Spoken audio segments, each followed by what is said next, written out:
रायगडची झुंज, अन्यायावर लेखणीचा वार.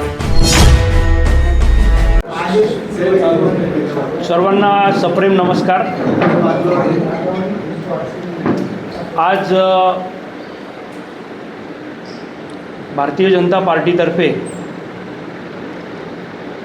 रायगड जिल्हा परिषद आणि कर्जत पंचायत समितीच्या ज्या दीर्घकाल प्रतीक्षेनंतर ज्या निवडणुका होऊ घातलेल्या आहेत त्याच्या संदर्भामध्ये भारतीय जनता पार्टीची पक्ष म्हणून असणारी भूमिका आणि त्या संदर्भामध्ये जे आम्ही उमेदवार उभे केलेले आहेत, ज्यांचे नॉमिनेशन फॉर्म्स आज पात्र झालेले आहेत, या सर्व गोष्टीची माहिती देण्यासाठी आज आम्ही इकडे उपस्थित आहोत.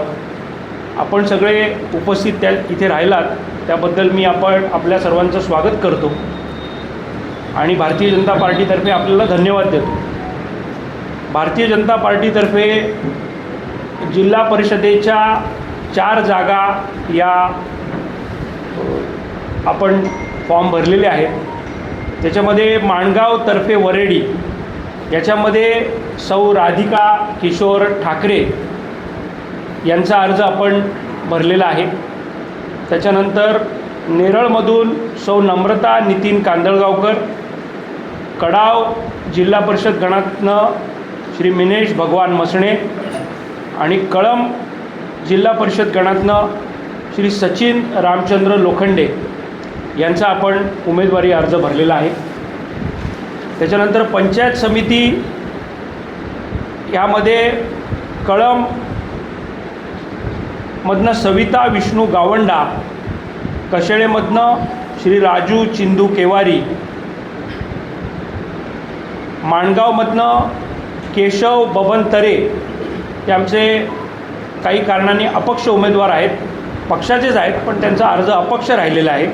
त्याच्यानंतर उकरूळमधनं सौ सुप्रिया राजेश भगत, नेरळ पंचायत समितीतनं परत आपण नम्रता नितीन कांदळगावकर यांना संधी दिलेली आहे. दामतमधनं नरेश सुरेश मसणी यांचा अर्ज भरलेला आहे. त्याच्यानंतर वाकसमधनं विठ्ठल बाबू भागीत यांचा अर्ज भरलेला आहे. तसंच मोठे वेणगावमधनं श्री सुनील आंग्रे आणि बीडमधनं सौ गीता नरेश देशमुख हे असे या सर्व उमेदवारांचे अर्ज आपण भरलेले आहेत. याच्या संदर्भामध्ये अर्ज मागे घेण्याची जी तारीख आहे तोपर्यंत जो काही निर्णय व्हायचा तो पक्ष संघटना स्तरावरती घेण्यात येईल. आज रोजीपर्यंत तरी आमची भारतीय जनता पार्टीची अधिकृत कोणत्याही पक्षाची युती आघाडी झालेली नाही. या संदर्भामध्ये फॉर्म भरण्याच्या दिवशीपर्यंत आपण किती निवडणुकीच्या जागा लढणार आहोत याच्या संदर्भात कोणत्याही प्रकारचं स्पष्टीकरण, कुठलाही निर्णय, कारण पनवेल महानगरपालिकेच्या निवडणुका असल्यामुळे आमच्या कार्यकारिणीचे लोक तिकडे व्यस्त होते आणि विविध निवडणुकांमध्ये ज्या राज्यामध्ये झाल्या त्याच्यामधनं काही निर्णय येण्यासाठी विलंब झाला. यामुळे आम्ही आमच्या स्तरावरती आमचे जे नेते आहेत किरणजी ठाकरे यांच्या स्तरावरती आम्ही फॉर्म भरलेले होते आणि त्या माध्यमातून फॉर्म भरून आजवर भारतीय जनता पार्टीच्या इतिहासामध्ये कर्जत म्हणजे फक्त काही विशिष्ट ठिकाणी पंचायत समिती व जिल्हा परिषदेच्या निवडणुका लढवण्यात येत असत, पण आज या मोठ्या प्रमाणावरती भारतीय जनता पार्टीने इथे फॉर्म भरलेले आहेत. गेल्या 5 ते 10 वर्षामध्ये भारतीय जनता पार्टीची सत्ता राज्यामध्ये असताना विविध विकास कामं आज या ठिकाणी आलेली आहेत.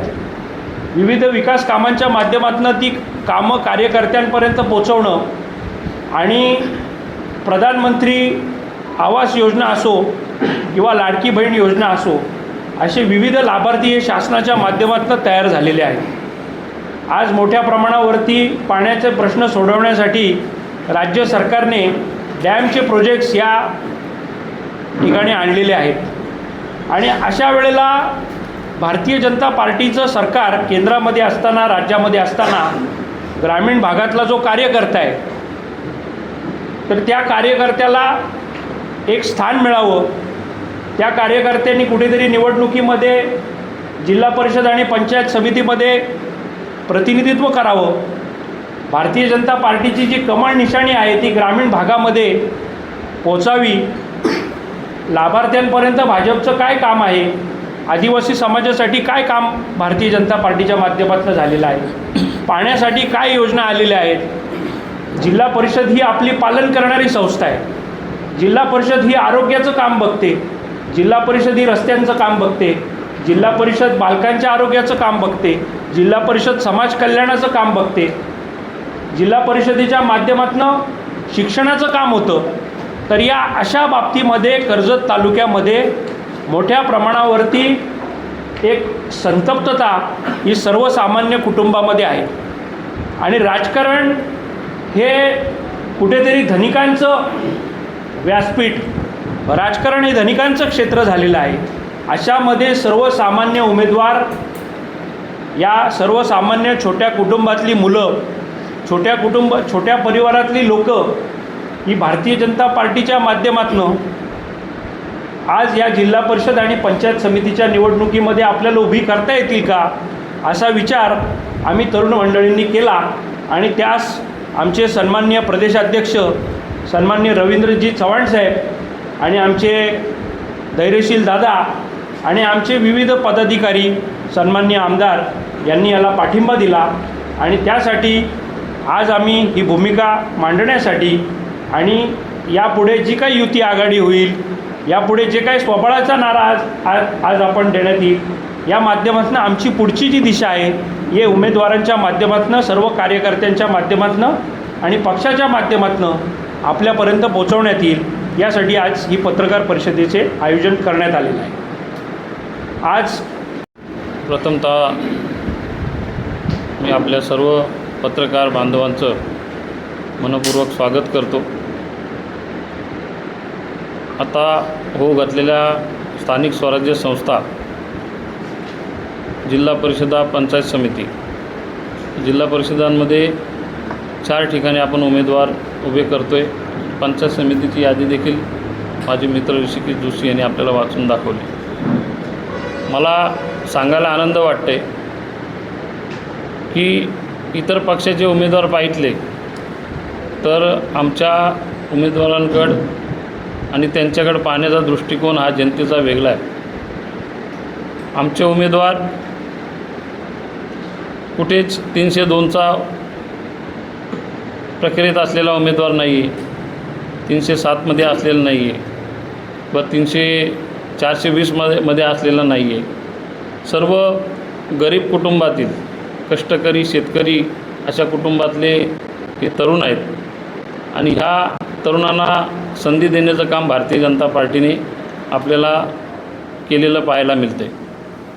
आपण पाहत असाल कर्जत मतदारसंघाची परिस्थिती, जे आज भयावह परिस्थिती आहे. आमचे उमेदवार हे पैशांनी जरी कमजोर असतील तरी हे जनतेमध्ये काम करणारे उमेदवार आहेत. ते जनमानसात जाऊन लोकांचे जे छोटे मोठे प्रश्न ते सोडवणारे आमचे उमेदवार आहेत. आणि ह्या उमेदवारांना निवडून देण्याकरता मी ह्या कर्जतच्या जनतेला विनंती आणि आवाहन देखील करतो. आपण पाहिलं असेल की भारतीय जनता पार्टी ह्या मतदारसंघातल्या जिल्हा परिषदा पंचायत समितीमध्ये भाग घेतलेला आहे आणि अजून तरी युती आघाडी कोणाशी झालेली नाही आहे. तरी आज मी असं जाहीर करतो की आम्ही स्वबलावर ह्या निवडणुका लढण्याचं ठरवलेलं आहे.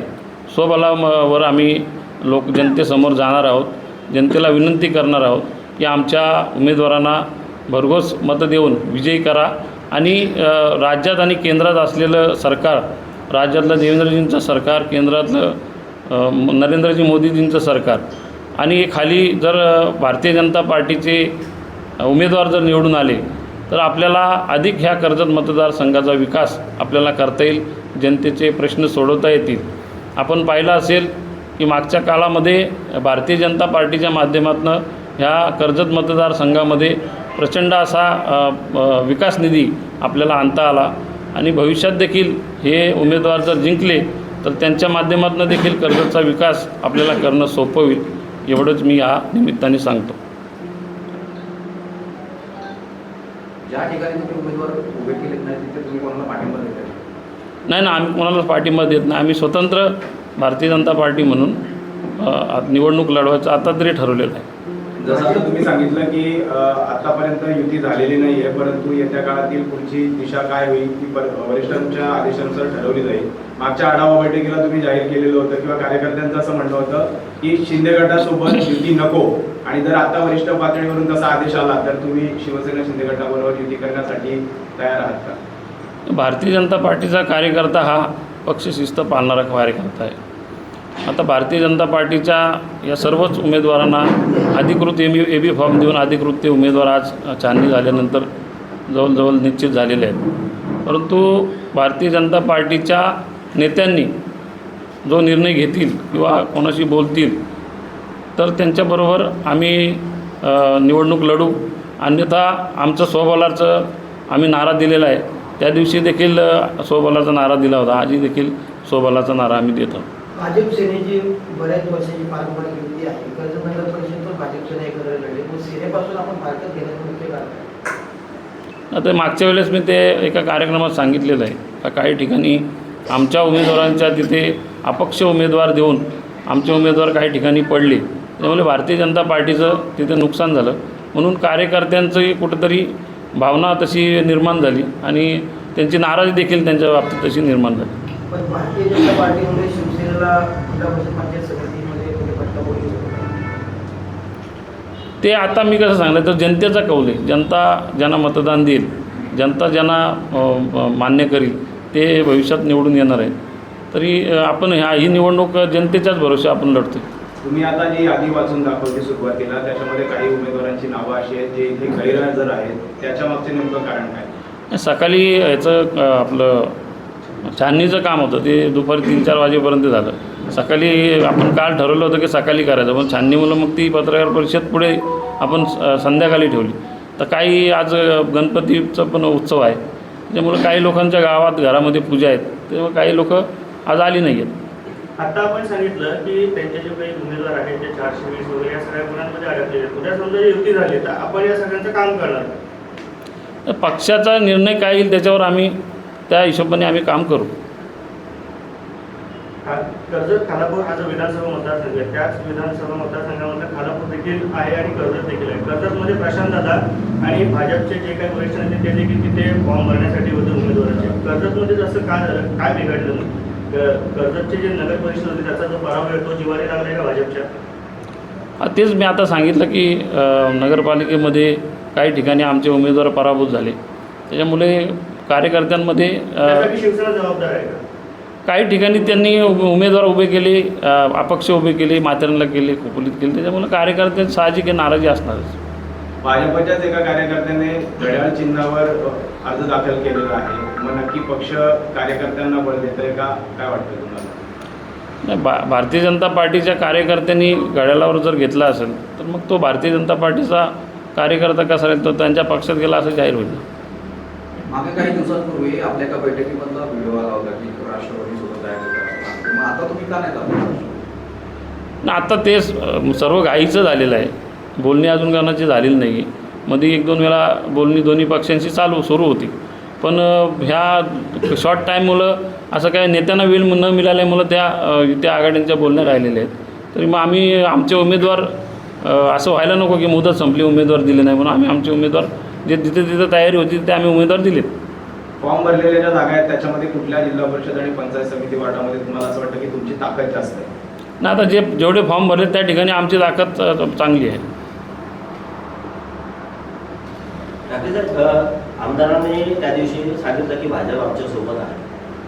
तर आता असं समजतंय की भाजपच्या एक गट मी म्हणेन, कारण का ज्यावेळेस तुम्ही जेव्हा मागच्या वेळेस बैठक घेतली त्यावेळेस काही निर्णय घेणारे आधी नव्हते तुमच्याकडे भाजपचे नेते, त्यामुळे तो प्रश्न उपस्थित झाला होता. आताही असं समजतंय की भाजपमध्ये आज त्यांची भाजपच्या आणि शिंदे शिवसेनेची युती झालेली आहे. त्यामुळे काही प्रभागामध्ये भाजपला सीट सोडलेल्या आहेत पंचायत समितीच्या, आणि जिल्हा परिषदेची सुटलेली नाही. त्यामुळे असं तुम्ही इकडं म्हणताय, मग भाजपचा निर्णय घेणारे युतीचं कोण आहे हे आम्हाला स्पष्ट केलं पाहिजे. नाही, आम्हाला प्रदेशाध्यक्षांच्या सूचना होत्या की जिल्हा परिषदच्या काही जागा आणि पंचायत समितीच्या काही जागा अशी कोणी पार्टी देत असेल तर त्यांच्यासोबत बसा. परंतु या चर्चा होता होता कुठंतरी काही लोक कमी जागा द्यायला लागली, काही लोक जिल्हा परिषद नाही पंचायत समिती आहे, त्या चर्चांमुळेच वेळ गेला. त्याच्यामुळे आम्हाला हे फॉर्म भरून आपली पार्टीचे जेवढे उमेदवार आमचे तयार होते, जिथे तिथे जे ताकदीने लढू शकतात, त्यांनी फॉर्मची तयारी केली होती. मग ते फॉर्म भरून अधिकृत पार्टीने AB फॉर्म दिला, सगळ्यांना पाठवून दिलेले आहेत, आणि ते फॉर्म AB फॉर्म जोडल्यानंतर ते पक्षाचे अधिकृत उमेदवार आज तुमच्या समोर आहे. भाजपचे 3 गट आहेत. गट नाही म्हणता येणार, प्रत्येक पक्षामध्ये स्पर्धा असते, तेव्हा सगळीकडेच असते. असं भाजपमध्ये असं काही नाही. तरी निवडणुकीमध्ये भाजपचा कार्यकर्ता हा सर्व निवडणुकीमध्ये आपल्या उमेदवाराला जिंकवण्याकरता मेहनत करतो, प्रयत्न करतो. नाही, आमचं कसं आहे, आमचं जे नेते सांगतील त्या नेत्यांच्या आदेशावर आम्हाला ते पुढची रणनीती ठरवावी लागेल. पण आता तरी सध्या आम्हाला स्वबळावर लढायला आम्हाला सांगितलेलं आहे. या जिल्हा परिषद